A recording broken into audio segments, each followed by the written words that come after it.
Yeah, man, my name is Jimmy. I come from Jamaica, bro. We're gonna sing Motto Vu. Oh, oh, oh, oh, oh, oh. Motto Vu. Oh, Alecha, Yaakov. בשכנותיך ישראל, מה טובו אוהליך יעקב. משכנותיך ישראל. This comes from the portion of Balak. Bilam thinks he's gonna curse Israel, but really in the end his plan derails into nothing and it ends up blessing Israel. מה טובו עליך יעקב, משכנותיך ישראל. Bilam thinks he's bad, he's really good because he blessed Israel instead of putting them in a bad mood. He did not curse them, he did bless them. He blessed them with these words. מה טובו עליך יעקב, משכנותיך ישראל. מה טובו אוהליך יעקב, משכנותיך ישראל. Yo, Bilam did not curse Israel, he ended up blessing them with the following words. מה טובו אוהליך יעקב, משכנותיך ישראל. He talked to a donkey, beat it up. He beat it up, but the donkey still loved him a lot and it taught him a lot. But he ended up being bad. He never turned a new leaf. He ended up being a villain forever and ever and ever and ever. מה טובו עליך יעקב,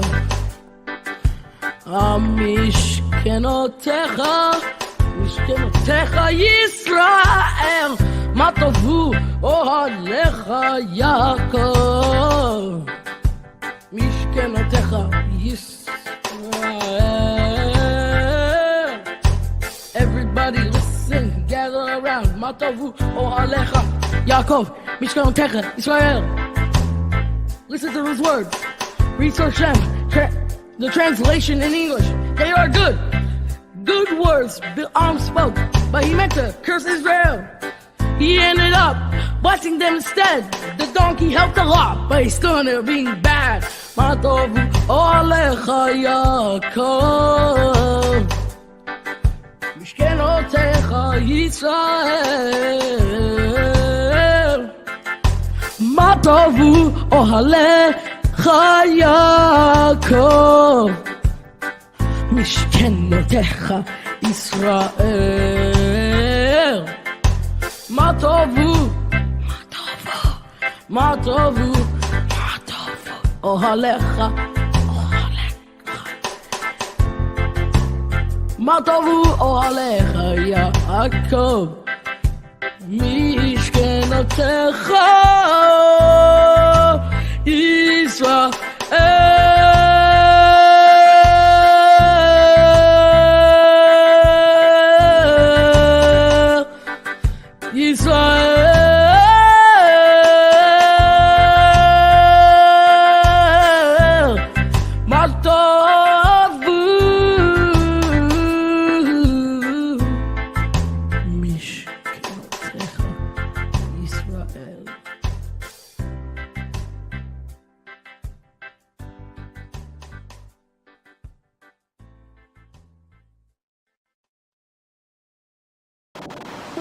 Shalom friends and welcome.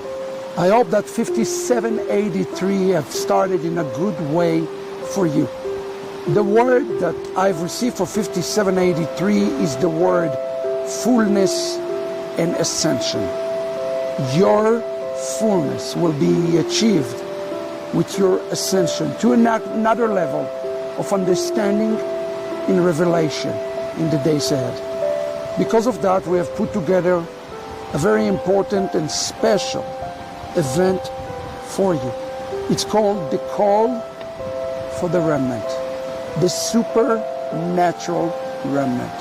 This event will take place on November 4th, 5th, and 6th in Orlando, Florida, with a merit of fantastic teachers who's going to come and challenge you to ascend, to go higher.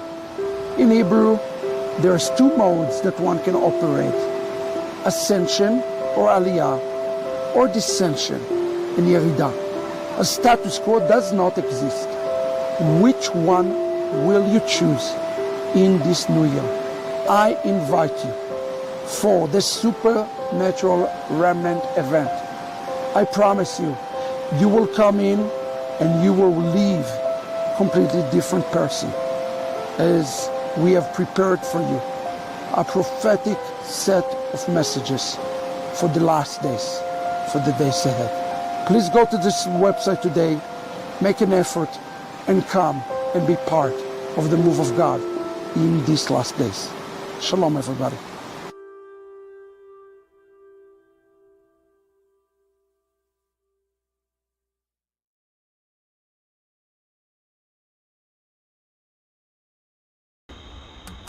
Well, Shavua Tov, everyone. I'm Maasei Jackson Edwards, and welcome back to my sukkah. This is the first time that you've seen it at night. It's all lit up, and I can see even the stars above me now. And it is a beautiful time ending the Shabbat, but we're also going into the last day of Sukkot tonight. We're going into the 7th day of Sukkot and welcoming David HaMelech, King David, into each and every one of our Sukkot at this time. And so this is a very special and unique Havdalah service. It's the only Havdalah service of the year during Sukkot, Shabbat Chol HaMoed, the middle Shabbat of Sukkot, which goes into Hoshana Rabbah. It goes into the last day, the 7th day of Sukkot. We have a few announcements. Again, time is running out, as we keep saying, for Remnant 2022, the Supernatural Remnant Conference. This is going to be in slightly less than 3 weeks from yesterday to be exact, November 4th, 5th, and 6th in Orlando, Florida. And if you're able to come, you can register at remnant2022.com, the link at the bottom of your screen. Even if you aren't coming in person, you can go to that link in order to register to see the live stream. It's not going to be a public live stream, but it's going to be a special live stream only for those who register for it. So you can find more info at remnant2022.com. It's going to be a marvelous conference. You'll be able to meet all of the staff of Ahavat Ami International, as well as so Rabbi Shapira, Rabbi Bernstein, Pastor Matt McEwen, special guests like Pastor Mark Biltz and others. It's really going to be fabulous. And so we do hope that you can come in person. And even if you can register for the live stream, it's going to be marvelous as well to be able to watch it live. We have Operation Beit Shuvu, which is still, we're about $12,000 short of reaching our goal of $75,000. This is the operation in which we are raising 2 synagogues, not one, but 2 synagogues in Zimbabwe. And this is an enormous way for you to be able to get essentially a part of history in establishing the very first Messianic Jewish synagogues in Zimbabwe. And for a donation of $1,000, your name is inscribed into the Aron HaKodesh, into the Ark, as a footstep. And so even if you can't donate $1,000, any small donation toward Beit Shuvu is going to be huge in being able to establish something for people who essentially have nothing. They really have nothing over there, and they are in desperate need for a space and a building that is solid, that is structurally sound, that they can meet in every single Shabbat. And so this is a unique opportunity for each and every one of us to be able to get involved and help our brothers and sisters in Zimbabwe.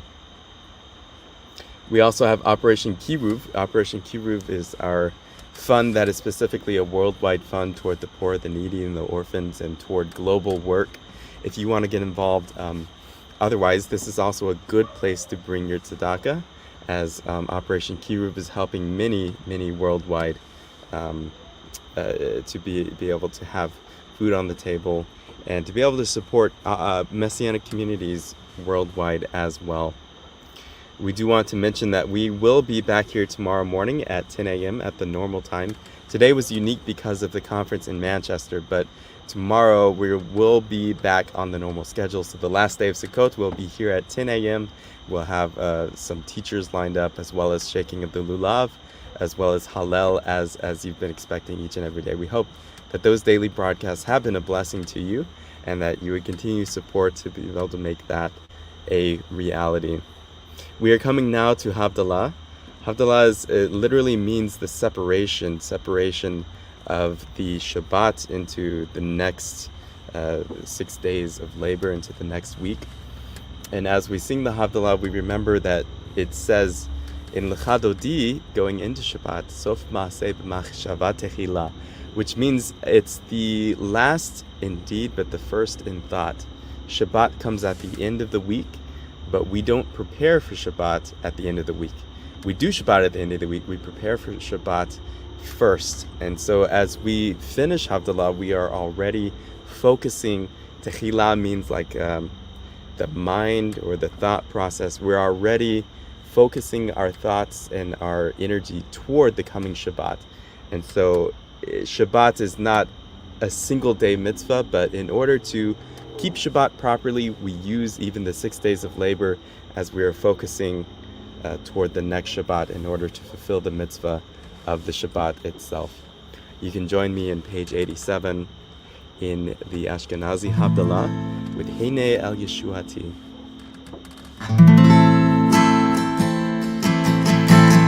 Heinei El Yeshuati Evtach velo echad Ki ozi vezimrat ya Adonai Vayehi li Yeshua Ushavtem ma'in besasot Imanei HaYeshua L'Adonai HaYeshua L'Amecha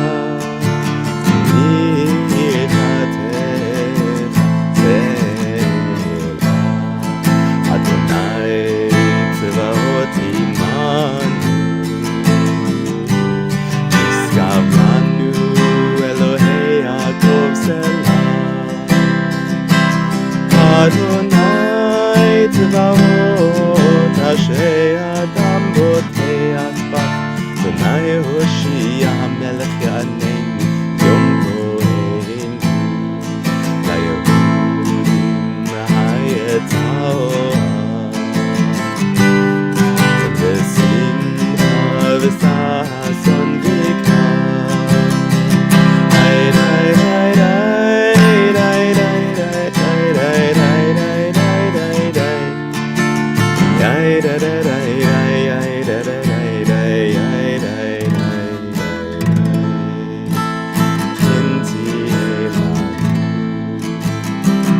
Yeshuot Asah Uv'shem Adonai Ekar Sabiri Menanan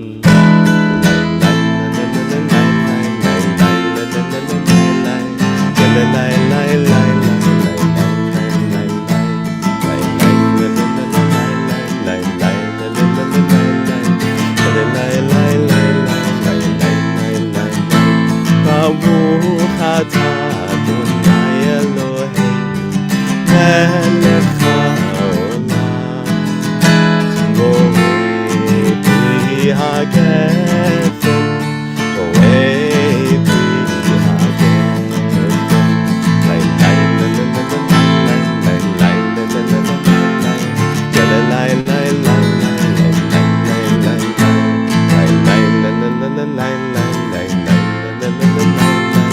Lay lay lay lay lay lay lay lay lay Baruch atah Adonai Eloheinu Melech haolam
אתה אדוני אלוהינו מלך העולם, המבדיל בין קודש לחול, המבדיל בין קודש לחול, בין אור לחושך,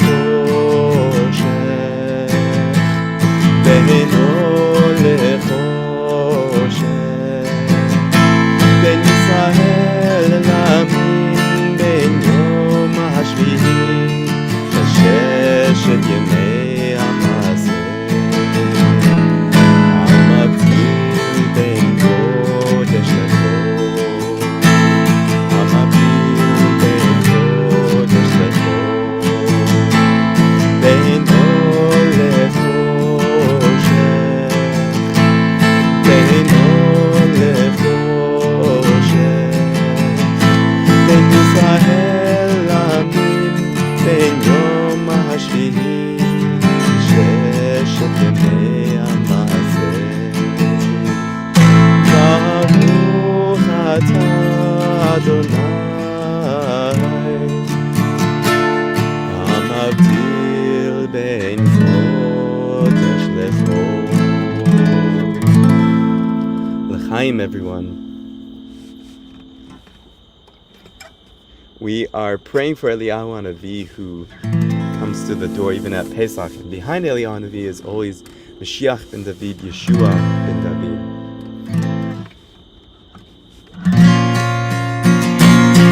Eliyahu Hanavi, Eliyahu Hatishbi, Eliyahu, Eliyahu Hanavi, Eliyahu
Well, Shavua Tov, everyone, and it's my pleasure at this time to welcome my close coworker and colleague and my brother Carlos Mendoza, and he's going to be teaching us tonight in Acts 17, right? 17, 1 to 15. We're going to continue to explore the book of Acts. So I hope this will be a blessing to all of you. Awesome. Well, thanks so much, Carlos, for teaching us tonight.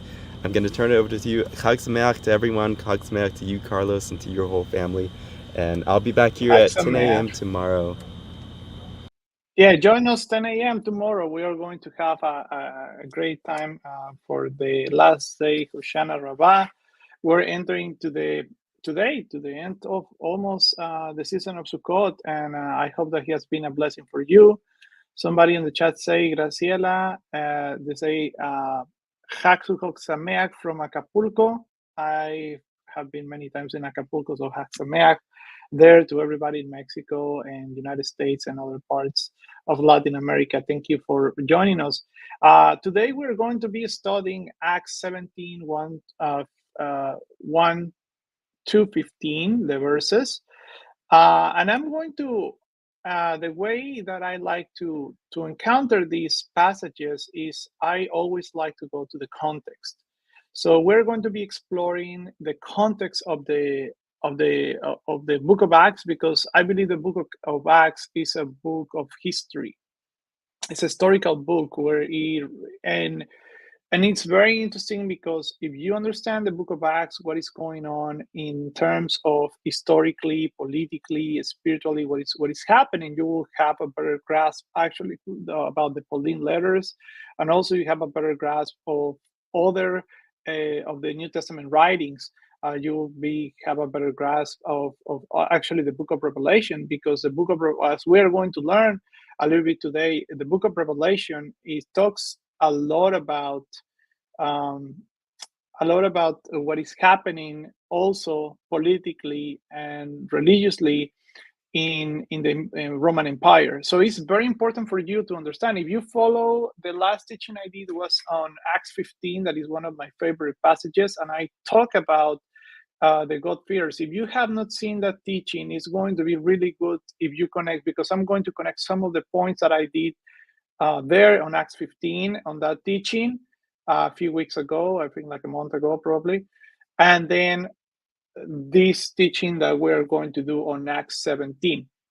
Also, Acts 18 is pretty important. Like, I feel like it is a connection between what is happening historically, politically, and everything else. So it's very important for us to know the context of the New Testament in order to understand the epistles and everything that is going on, because you cannot separate the writings from the time and the context. And the problem is when we over spiritualize some aspects of the New Testament without the Jewish culture and the Jewish understanding, and also the cultural context of the day, because it's not the same if we interpret the first century to the second century or the first century. There are different contexts, there are different politics playing out, there are different rulers, there are different understandings, there are different people participating. So it's very important to understand the framework of the book of Acts, as many of my colleagues have been doing through this series.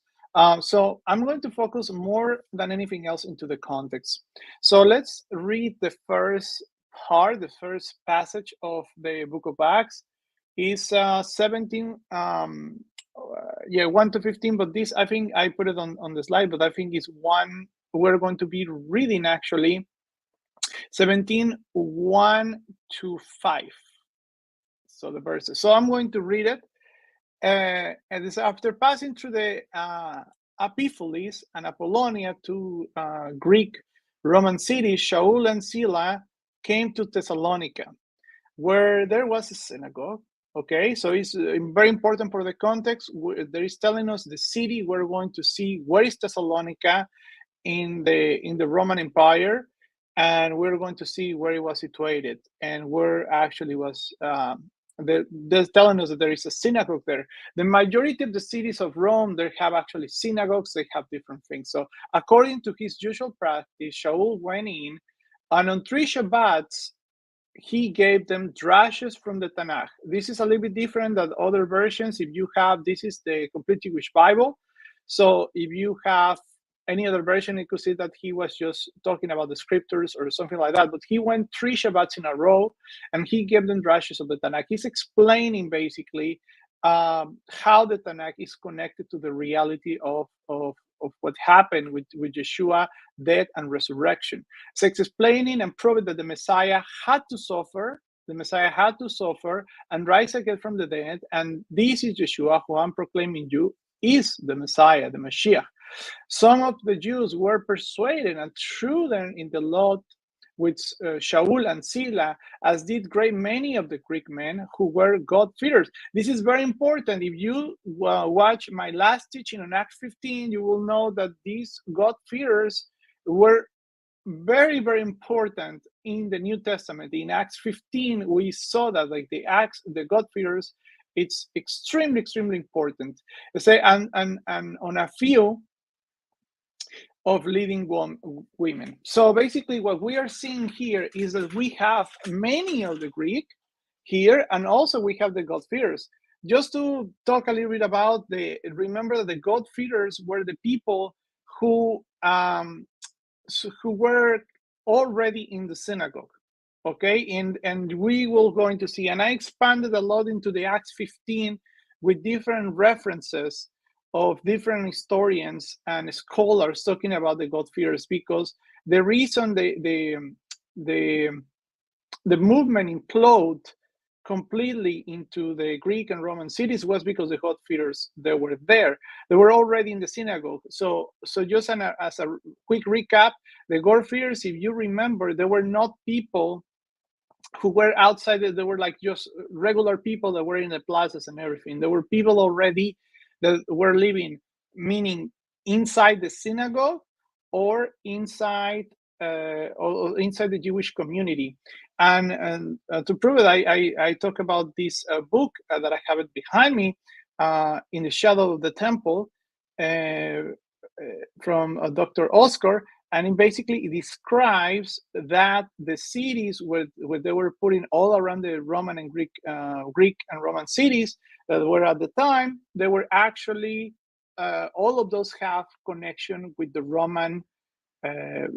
All those have synagogues and Jewish communities, and that's where Christianity started. So you cannot separate. This is another way, historically and archaeologically, you cannot separate the rise of Christianity from the Jewish roots. So you didn't have synagogues, you didn't have Christianity, basically, in a sense, because those synagogues where the God-fearers were, and they were learning about Torah and everything. That's what Paul tell and trying to explain to them to use. But they say that specifically, they say, as they many of the Greek men who were God-fearers. So the Greek, they were already there. They knew about the message of the one true God of Israel.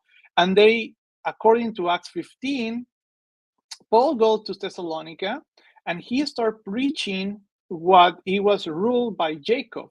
So basically, he's started telling all these stories, and he's telling them in connection with the Tanakh, with the Old Testament. Okay, so it's very important for us to understand that these God-fearers that were already in the synagogue, he did not preach. Paul did not go in and preach. The only time that he does this is in Athens. Is one of the few places, and that he preaches publicly, and that is going to be later in the story. But it's important for reference to understand this. So we're going to go. This is the New Testament commentary from Dr.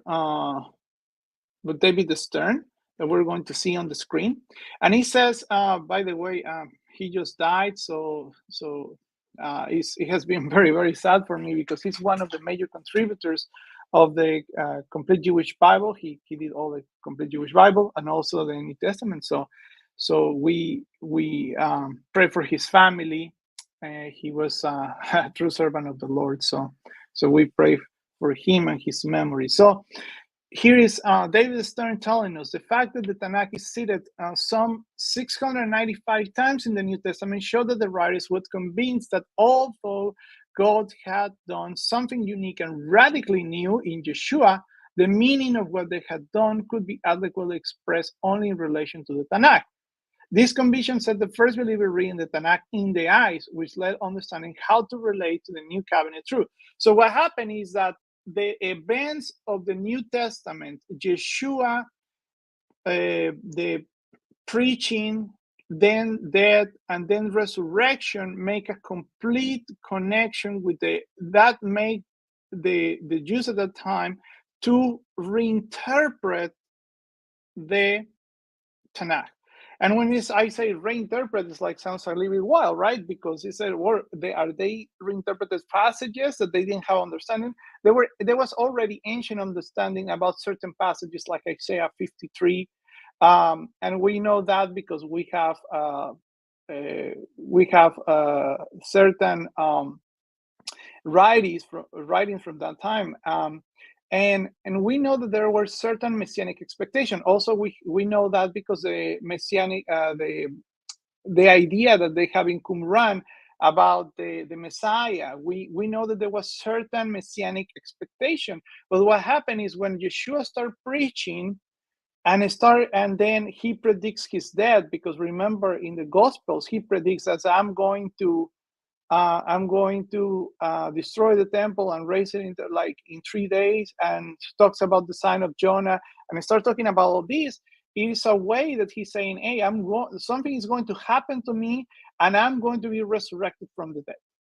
Okay, so in that eyes, in the events that happen in the New Testament, now the apostles are looking into this, and the followers of Yeshua, and saying, this happened to him, to Yeshua, and they try now to relate it to the Old Testament, or I hate the term Old Testament, but the Tanakh, the Hebrew scriptures, and they start looking into the Psalms, and they start looking into the prophets, and they start looking into that, and they start explaining in different ways, in a midrashically form, or they start seeing actually in the Pashat context. They start seeing all these, and they're trying now to connect and reinterpret those passages in the light of what is happening. Okay, and it's nothing bad to say that it's reinterpreted. There was a common understanding, but you have also to understand that there, in the first century, there was not like one kind of interpretation. The Pharisees have different sects. Probably there were around 7. Then you have the Pharisees, and then you have the Sadducees. The Sadducees did not believe in the oral law and all that. And they were in charge of the temple and control the temple, and then they didn't believe in the synagogues and all that. And then you have the Qumran community, the Essenes, and then you have people in between all those, because when you also consider, when you are it's like today, right? You find people that they are Baptist or they're Presbyterian and everything, but there are people that they are not or Baptist or Presbyterian. They are kind of in between. Some rabbis had their own followers, and they have their own teachings, their own interpretations. That's the reason when we read the New Testament, it's not fair to say, when they say the Pharisees say this, it's not fair to say that all Pharisees believe on this. You cannot say that, because there were many interpretations in the first century, and not all of them. Now, with the use of the Mishnah, we can actually decode some of these sayings and kind of understand it a little bit better.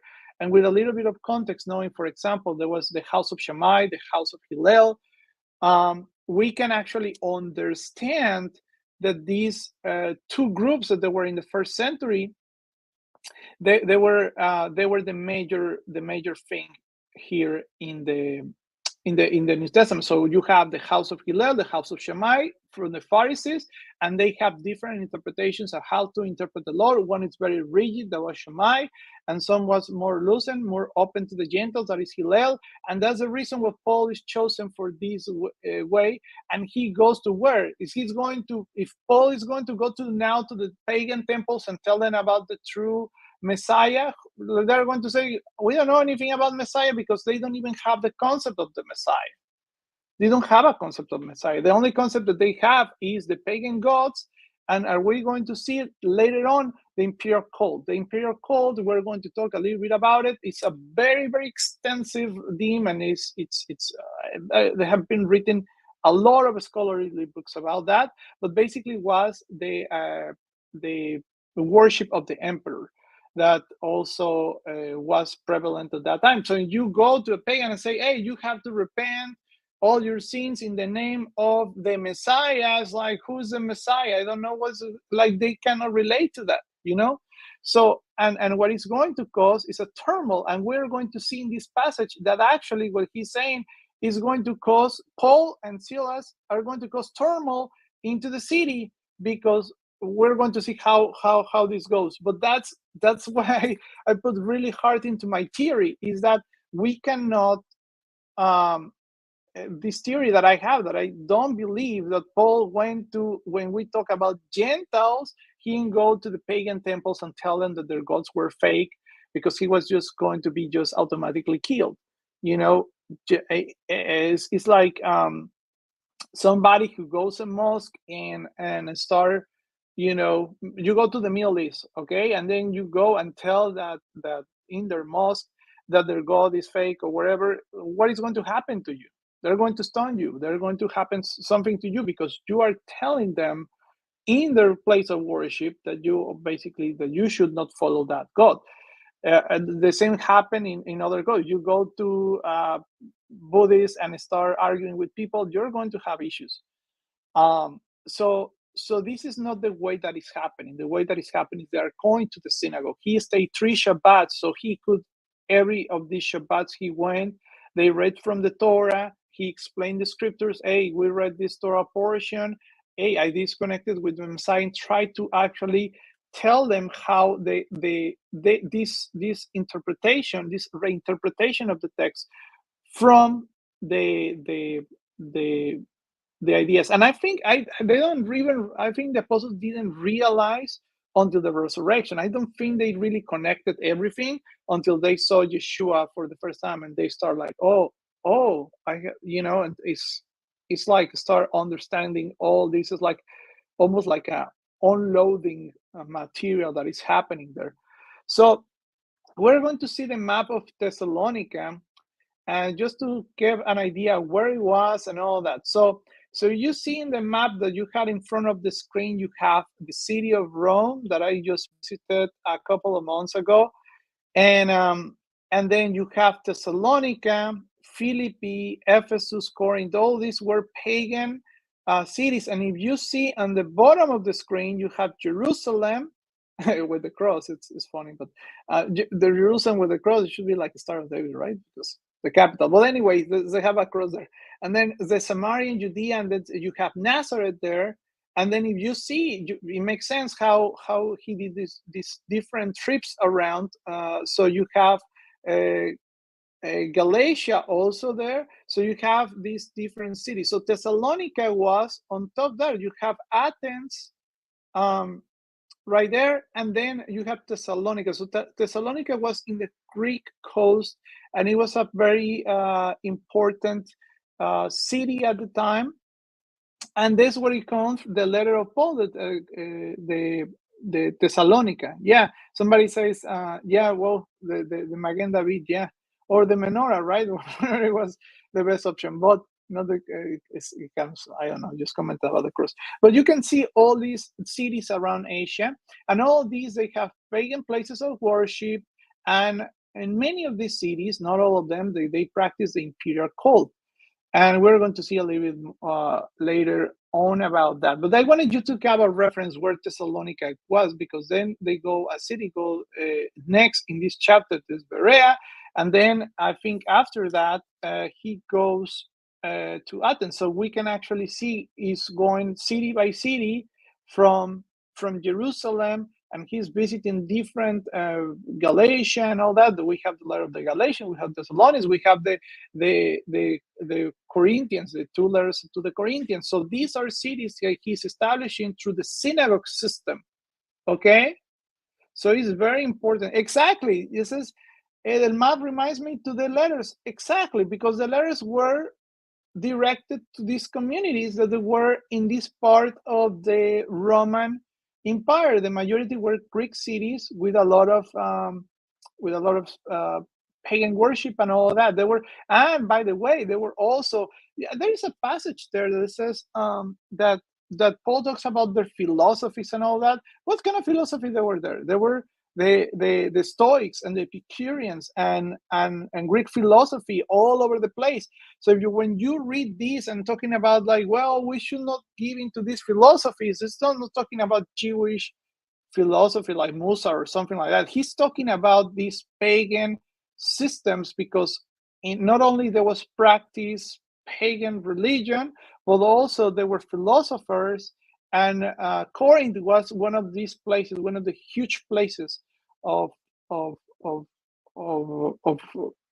philosophy. It was one of the centers. Athens was one of the centers. He went to Athens and he talks with the people. So understanding all this context of the New Testament enriches what you read, so you don't actually pass by.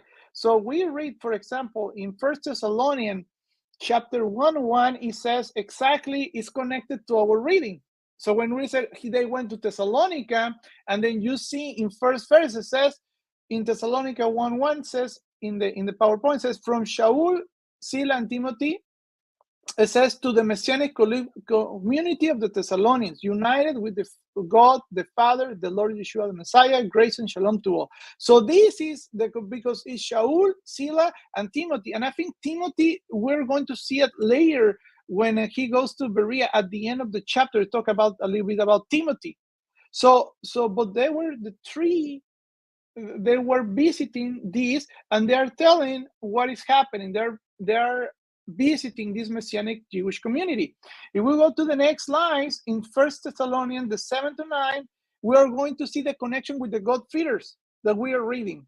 So that's the reason you need to connect. Is the Bible is something that is interconnected. You cannot disconnect things. So in 1 Thessalonians 1-7-9, it says, those that became a pattern for all the believers in Macedonia and Achaia, for the Lord's message sounded forth, that you not only in Macedonia and Achaia, but everywhere you trust where God became known. The result is that we don't need to say anything, since they themselves keep telling us about the welcome we're receiving from you and how you turn to God from idols, to serve the true God, the one who is alive. Who is talking about?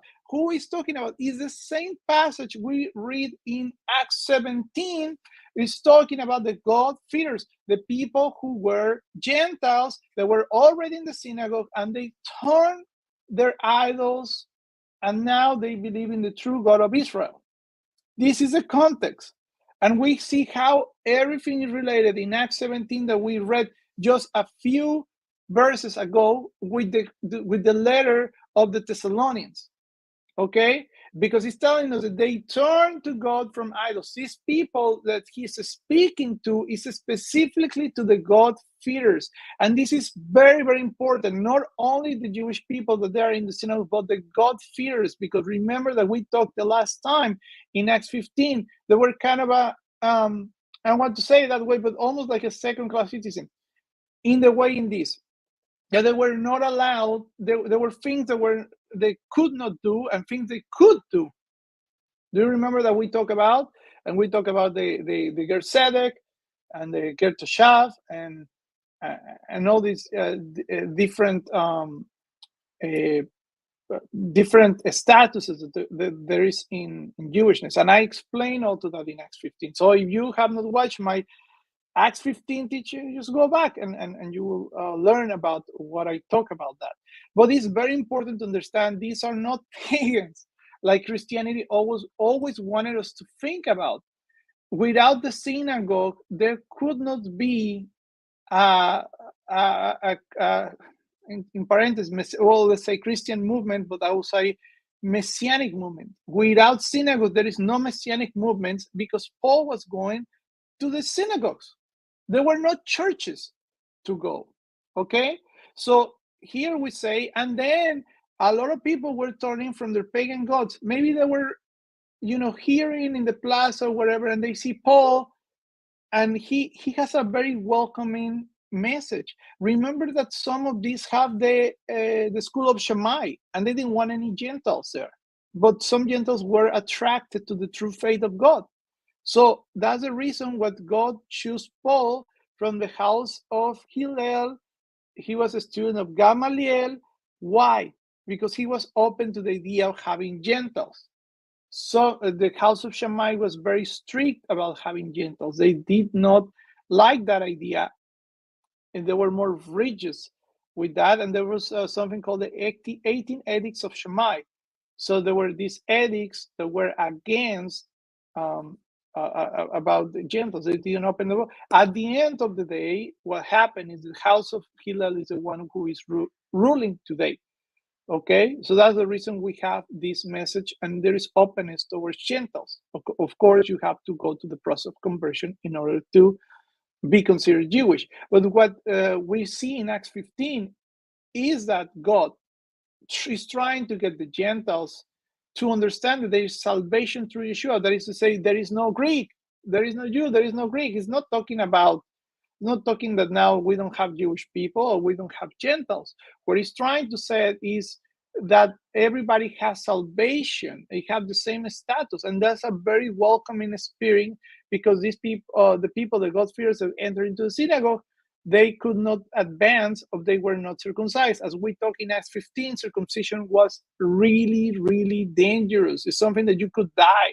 It was not something easy like we have today, an aesthetic.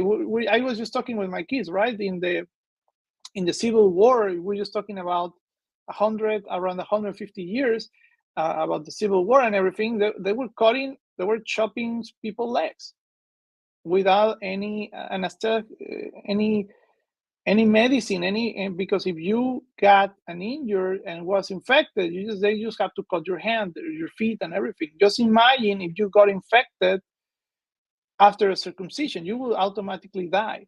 So all these have to take into consideration. We talk about the ancient world and why didn't Gentiles were not converting. So Paul theologically resolves this issue with the Jerusalem Council, and then give them a theologically ground for Gentiles to be able to participate in the religion of the God of Israel, Judaism. It's amazing, right? It's pretty cool. If we start thinking about that, this was a dangerous thing. Becoming a Jew, it could cost you your life, basically, if you were a male. If you were a woman, that's a different story. Probably there were more converts women, because if you see, it's also in the letter, says that actually there were a lot of prominent women getting into. Being a female was easy to get a conversion, because you just have to go through the mikveh. But a man has to go through circumcision, and you were not circumcised, or even if you were circumcised, you had to go to that procedure. Okay, so that procedure today, probably circumcision is way easier, because we have access to surgery and anesthetics and analgesics and different things that can help us. But at that time, there was not. They were really literally. So there was a dangerous thing to be a convert into the faith. So it was a difficulty. But Paul brings this beautiful message that everybody can participate through Messiah Yeshua. Yeshua is a unification and keeps them the theological grounds to be part of it, and they don't be separated. So the most receiving, who is going to be the ones that will receive the best the message? The God-fearers, because they feel like they just have to go through circumcision if they are male, and it's going to be complicated. Okay, so in Acts 17, 5-7 says, but the unbelieving Jews grew jealous. Okay, they didn't like that. Probably one of the reasons they grew jealous about this idea that I'm thinking about now that I'm reading the text is because probably some of the God-fearers are welcome now, and they want the God-fearers to be welcome as in the worship at the same time. That could be a probability. I'm not saying this is true, but I think this is one of the reasons where they were jealous about it and not receiving really well because some of they have these ideas of the school of Shammai. We have to understand that there was the Hillel and Shammai was a really big obstacle for Gentiles. And if you have this theology, you have this idea, you have the 18 edicts of Shammai that it's not good to welcome Gentiles, all that. Well, if you're a leader of a synagogue, you're a rabbi, you don't want these people in your synagogue. And if you are Paul and you're welcoming now the Gentiles and you're part of the Shammai idea, it's not good. It's going to be a clash there. So I think something has to do with this. Not all, but it could be something like that. So it says, but unbelieving Jews were jealous. So they got together some vicious men from the riffraff hanging around in the market square, collected a crowd and started to riot in the city. They attacked Jason's house, hoping to bring Shaul and Sila out of the mob, but they didn't find them. They dragged Jason and some of the other brothers before the city authorities and shouted, "This man," by the way, this person, Jason, it is, they believe that actually there is indication that actually he was Jewish as well.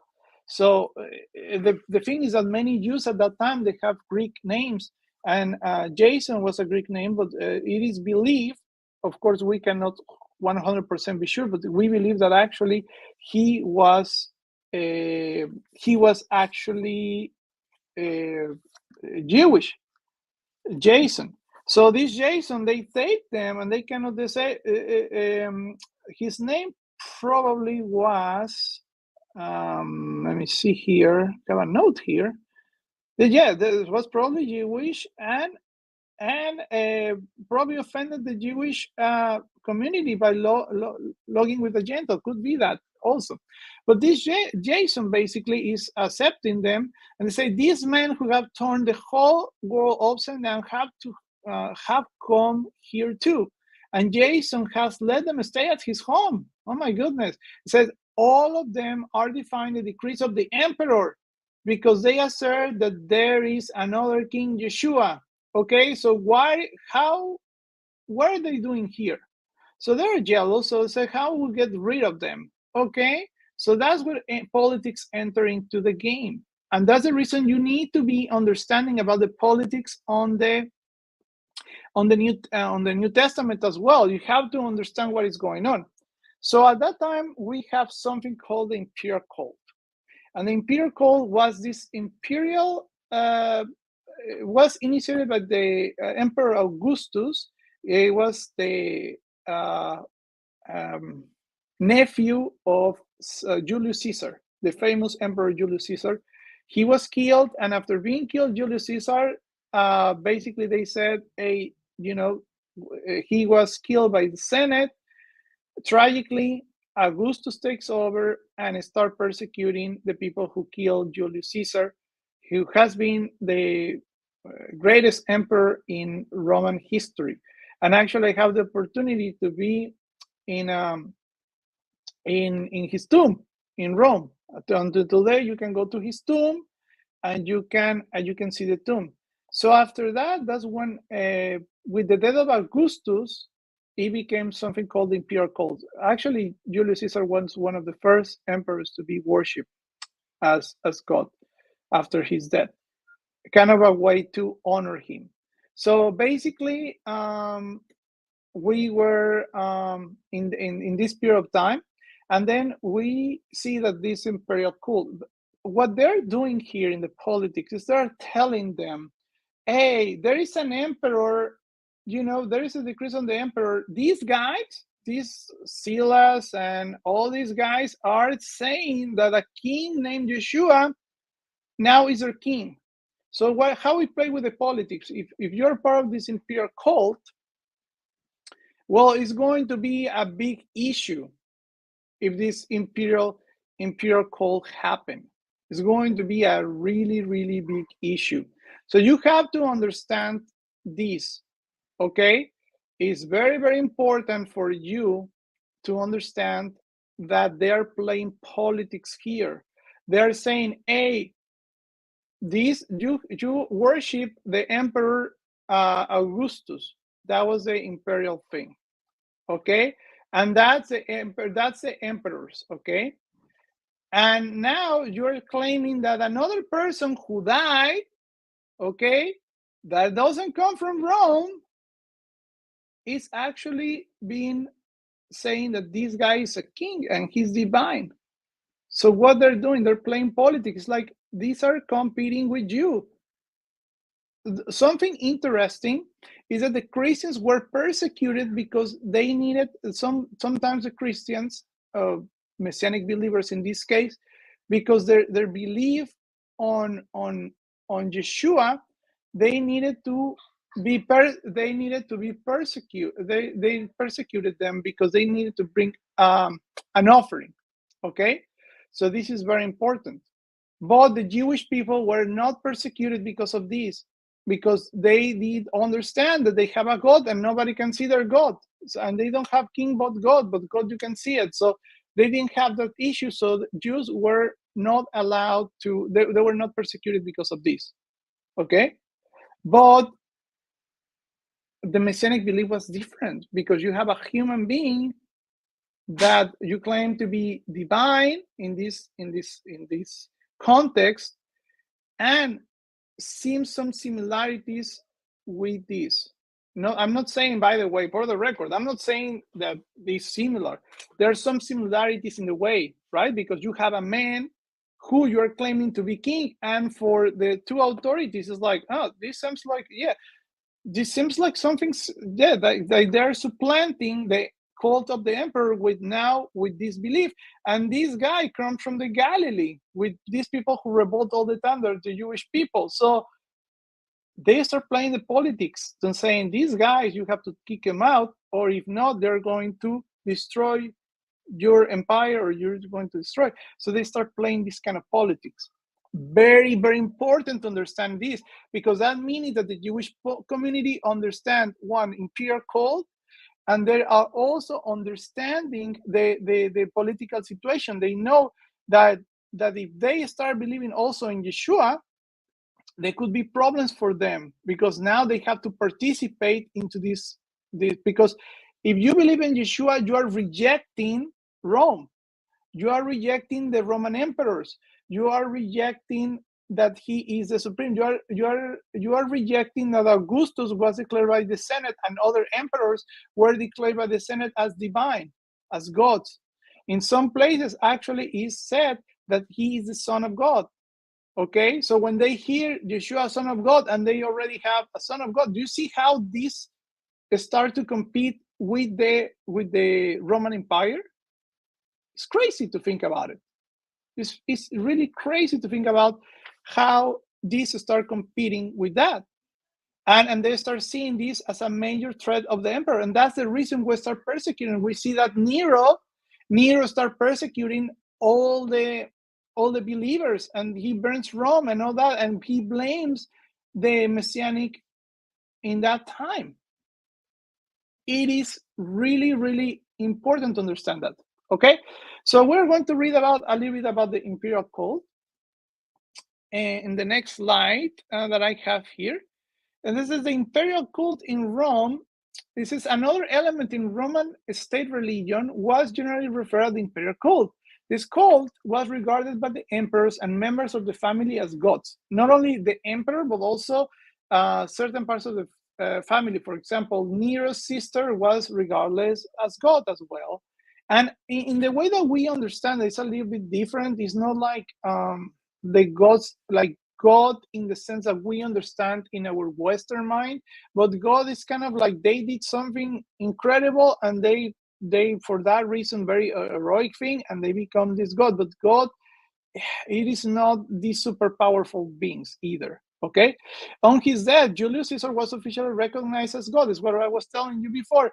The divine Divus Julius by the Roman state, and in the 20 BC, Caesar adopted a son, the first Roman Emperor Augustus. He allowed him the culturally Greek city in Asia Minor. We see the map. We already see the map. In these Greek cities of Asia Minor, there are temples. They say set up temples, and this was really the manifestation of the Roman emperor worship.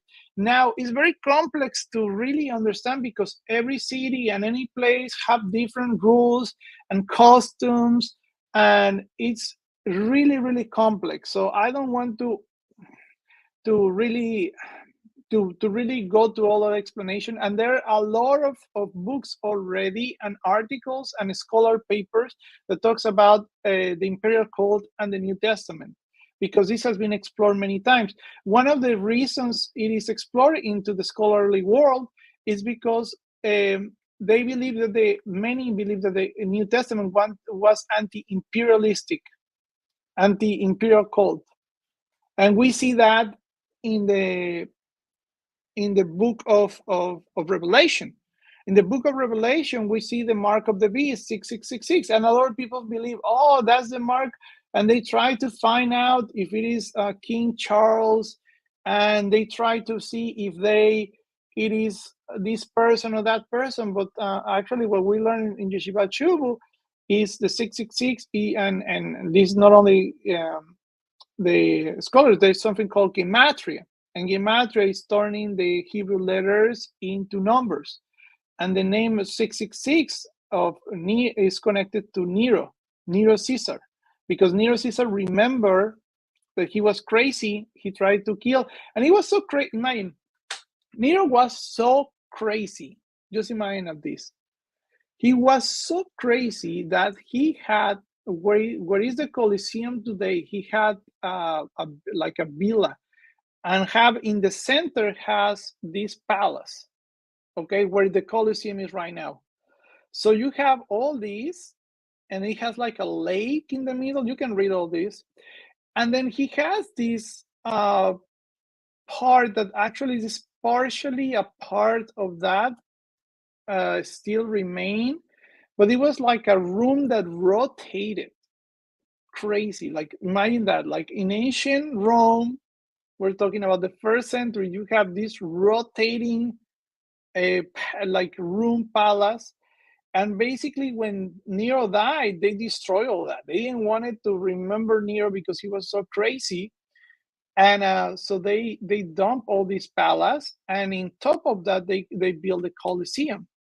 And that's what they built, the Colosseum. The Colosseum was built with the exiles of the Jewish people. They took slaves, they took the Jews as slaves, and they took it to Rome, and they built the Colosseum. And with that, they built the Arch of Titus that I went through. It was a very special moment actually to go to the. If you have never been in Rome, it's you have to go there. You really have to go and see, because you have actually see the scene of the menorah, the Romans taking all that into the menorah and everything else. So it was very interesting to actually see that. So we see the imperial cult. In the next slide, I have something. One of the temples from the imperial cult. This is the temple of Augustus and Herculaneum, and I was there as well. This was very surprising, because if you see, Herculaneum was one of the cities next to the Vesuvius volcano that exploded, and actually all the ashes covered the city in the same way as happened in Pompeii. But Herculaneum is even better preserved than Pompeii, because the way the ashes fall down and all that. So, but it was so well preserved that you have pieces of wood, you have pieces of they restored roofs of the houses that were slide down. They say they found, we went to this house where the top part of the house was basically with the volcano explosion and everything was turned down, and then was preserved by all this mud and all these ashes. So when they saw that, they say, oh, this is the roof of this house. So they put it back. It's incredible. Like, you're talking about wood that survived thousands of years. And actually was the time. So in the PowerPoint, we're going to see the temple of Augustus of Herculaneum. I want to show you, because this is connected to the imperial cult that we talk about. Okay. So in Herculaneum, I went there, and this is the temple, one of the temples that they did the temple worship. In this place, next to it, it was very interesting, because next to this temple, it was the house of one of the priests on that, and they actually found the scrolls in there.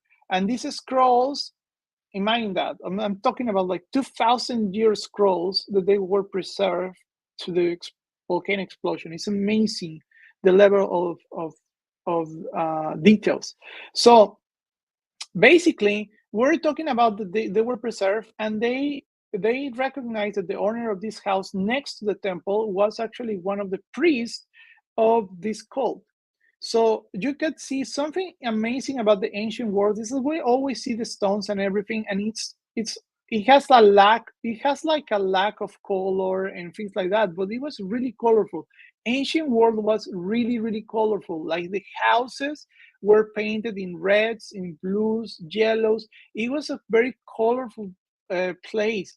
Actually, inside the temple, you can see scenes of different things. So this was posed, and if you see that you're seeing in front of you, that picture is actually the altar, the temple where it was worshipped. So anyway, so it's important to understand that there was a worship, basically was a worship mainly of Augustus, the son of Julius Caesar, and at that time he was regarded as a god. So in the moment this was this setup, the politics enter into this, and they start saying, hey, these guys are saying that this Yeshua guy, from Nazareth is their king. And that's the reason they get into the streets. They play politics in order to kick them out from Thessalonica. But we see that the Thessalonica later on, because they wrote the letter, it seems like that community survived even the position that they had. That's what we have. So we continue in Acts 17, 8 to 12, and says, in their word, they threw the crowd to the authorities into turmoil. Okay? So that only after Jason and the others had posted bond did they let him go. But soon like after, the brothers sent Shaul and Silas to Berea. So from Thessalonica, then the text is telling us they went to Berea. There was another Greek-Roman city. And they arrived and went to the synagogue. Okay? And now there were more noble character. Okay? Oh, there is in the screen. So there were more in the noble character than the ones in Thessalonica, and they eagerly welcomed the message, checking the Tanakh every day to see if the things the Shaul was saying were true, and many of them they trust, as did a number of prominent Greek and women, and not a few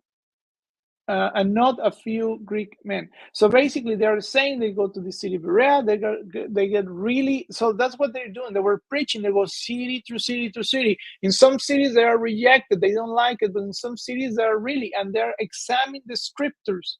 Okay.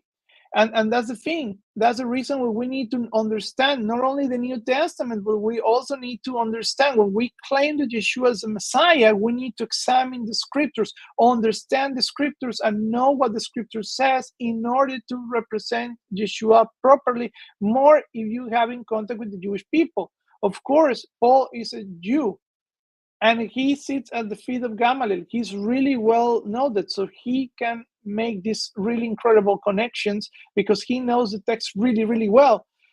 So in the same way, if we're going to approach our Jewish brothers, we have to be careful to understand how what the Tanakh actually says, the Hebrew Bible says, and how to interpret and everything. That's something that we learn in Yeshivat Shuvu. So if you have not have the opportunity, you can always become a student of Yeshivat Shuvu and learn how to do this process of learning the scripture to the Jewish lenses.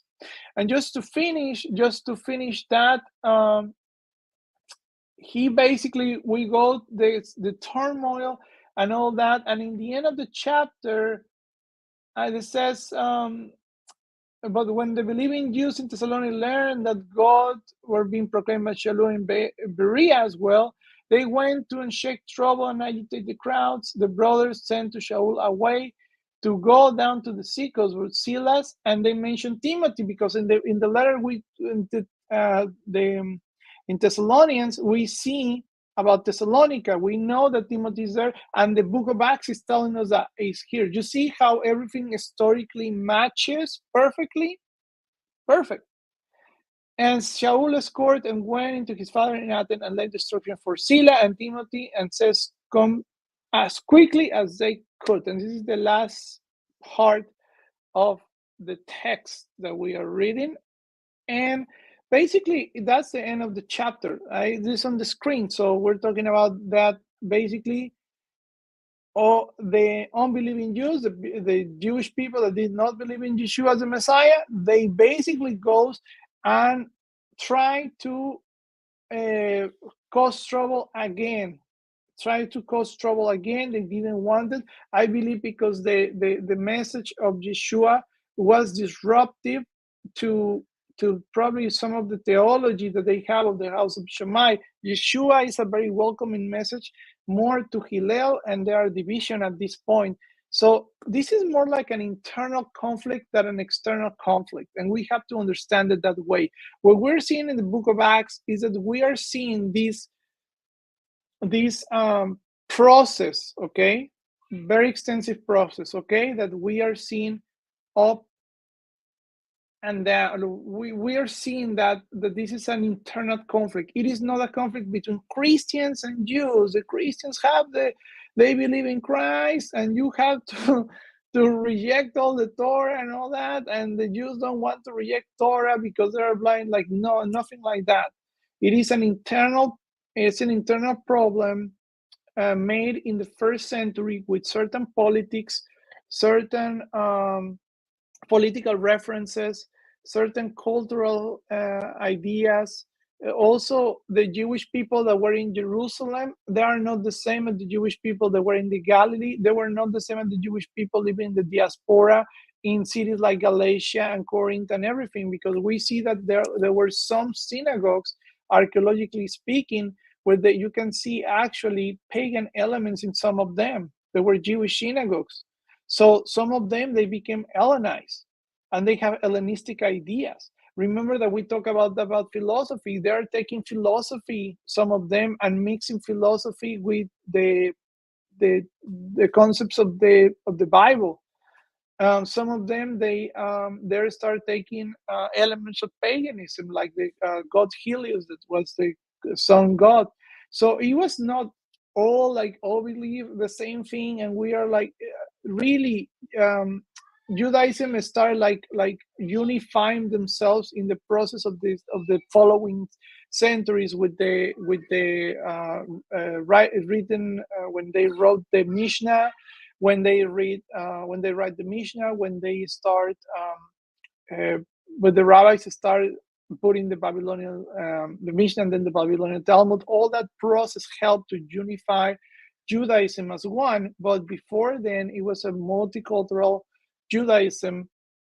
That is what it sees. We cannot say that Judaism at that time was this or that. Even today, we cannot say that Judaism is one, because there is a common halacha that we follow and we agree upon on. So how to celebrate Sukkot, how to celebrate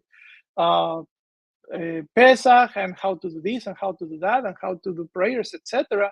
But even so, there are differences in every group. It's not going to be the same groups like Chabad and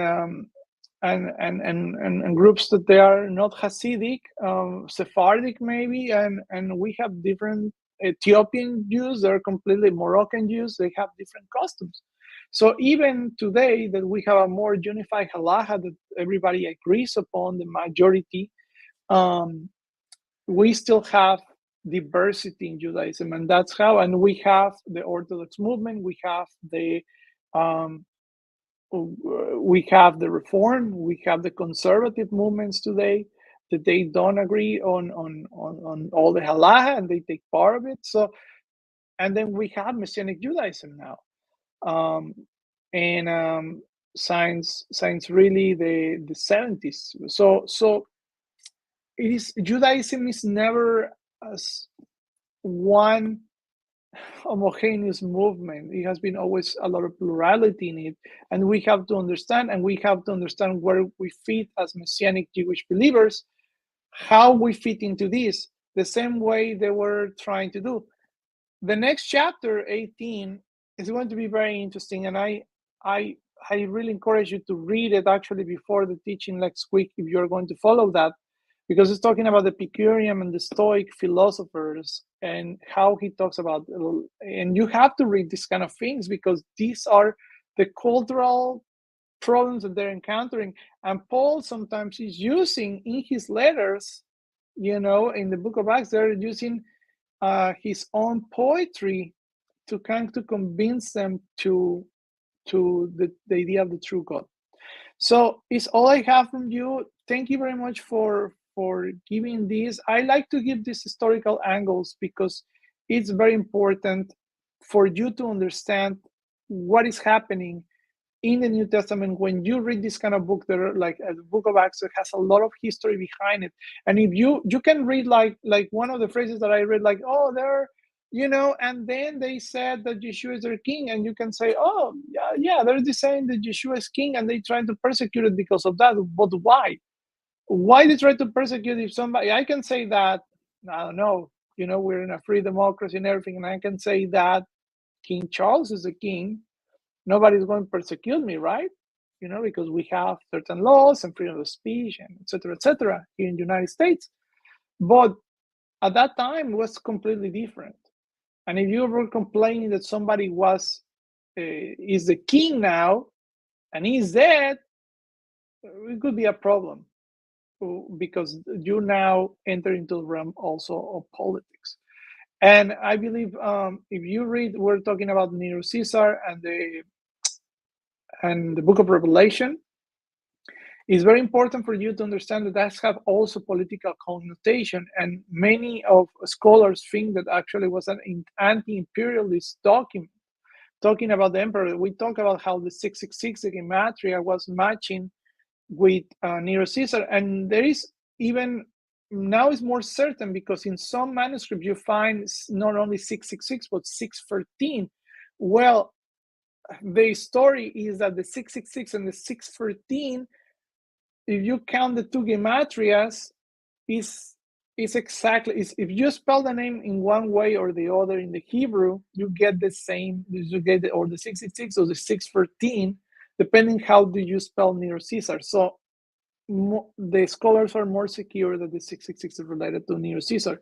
So it was a code that the Jew will understand. Oh, 666 is gematria. What is the beast? Oh, the beast is Nero, right? It's a code into the text, because they're seeing that the Roman Empire is a very detrimental empire for everything. Remember, Roman was destroyed because they were having all these fancy meals. They were eating terribly, and they had paganism everywhere. And they have the imperial cult. They were declaring these emperors to be gods, and you have to worship them. And Christians were forced to say, hey, you have to make a sacrifice for the emperor. If you are really true loyal to Rome today, you have to do that. The Jews were exempt because they didn't have any king. The only king is God, and you cannot see this God. But when you enter into picture a Messiah, a kingly Messiah like Yeshua in the first century, you're going to start having issues as a believer of Yeshua, because they think that your loyalty is now to a foreign God, and also a foreign king that doesn't belong. And you're telling everybody, by the way, that this king is going to rule everywhere. So you're saying basically that this king is going to destroy Rome. So all that enter into that in what we're reading in the book of Acts. And that's what your understanding have to be, okay? That is not just a book of stories and ideas. It's a book of context, of politics, and many other things that they're into the text. So when you read, we're reading in the book of Revelation about these cities. Many of these cities that you read in the book of the famous seven churches of Revelation, there are many people that have done different things, but these seven churches, there were many of them, they have an imperial cult inside them. So this plays into what we're talking about. So now they're confronted with the imperial cult. Okay, so this is all for today. Shabbat Tov, everybody. Chag Sukkot Sameach. Today we have Hoshana Rabbah. Remember that Hoshana Rabbah is very special. We read actually, if I'm mistaken, the book of John. It is a passage there about Hoshana Rabbah. Remember, there was the lever, the pouring of the water and the wine, and there's a beautiful ceremony today in Jerusalem. They're reenacting things like that. So it's a beautiful time to enjoy. Chag Sameach, everybody. And I hope that you have a great night tonight. Thank you very much.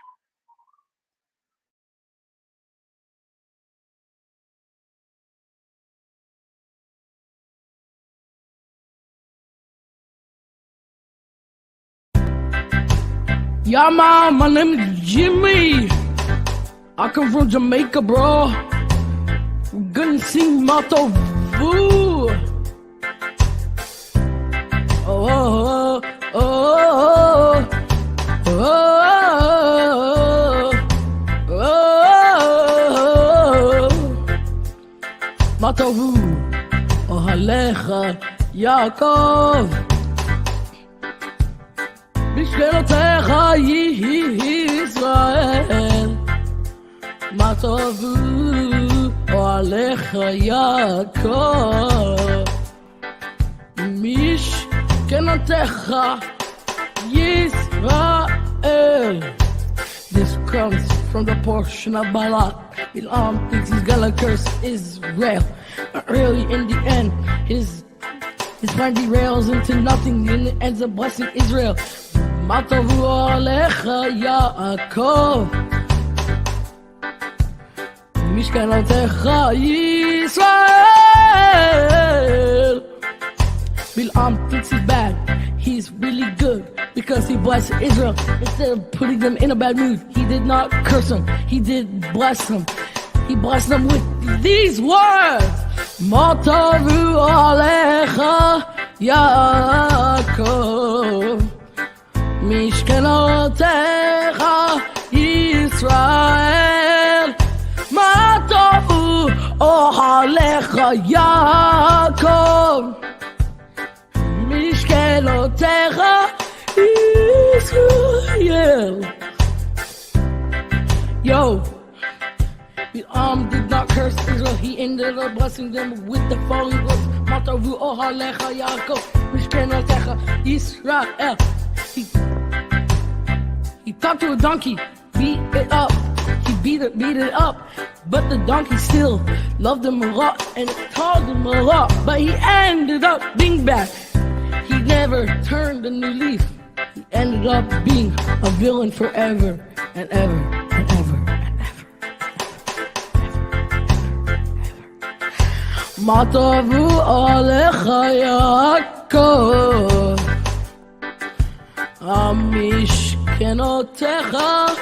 Mishkenotecha Yisrael.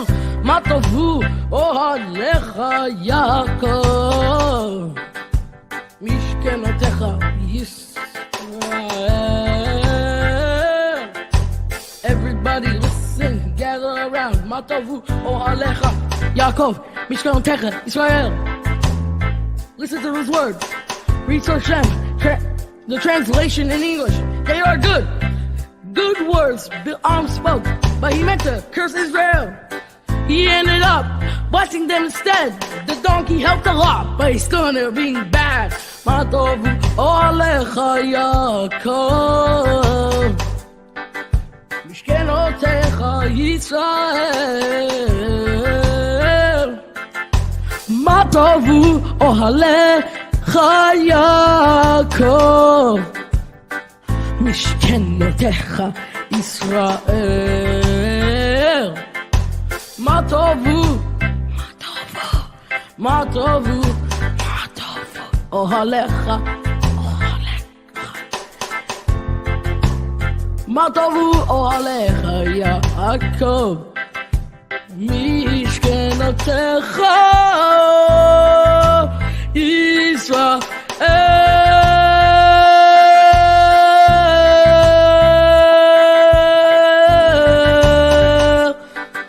Israel.